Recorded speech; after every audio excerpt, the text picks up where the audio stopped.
ഇന്ന് നമുക്കേ ഒന്ന് ചിക്കൻ പൊരിച്ചാലോ? ഒരു വ്യത്യസ്തമായ രീതിയിലുള്ള ഒരു ചിക്കൻ ഫ്രൈ ആണേ.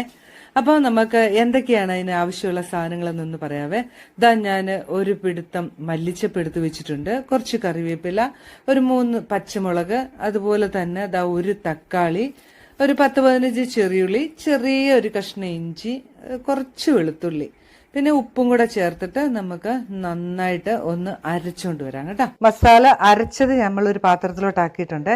ഇനി നമുക്ക് പൊടികളൊക്കെ ഒന്ന് ചേർത്ത് കൊടുക്കാം. ദേ നമ്മളൊരു ഒരു സ്പൂൺ ഇല്ല, 1/2 സ്പൂൺ കാശ്മീരി ചില്ലി, ഒരു 1/4 സ്പൂൺ കുരുമുളക് പൊടി, ഒരു 1/2 സ്പൂൺ ഗരം മസാല, ഒരു 1/4 സ്പൂൺ മഞ്ഞൾപ്പൊടി, കുറച്ച് ചിക്കൻ മസാല, ഇത് നമ്മുടെ കോൺഫ്ലവർ, ഒരു സ്പൂൺ കോൺഫ്ലവർ, 1 സ്പൂൺ അരിപ്പൊടി, ഓക്കെ, 1 സ്പൂൺ വിനാഗിരി,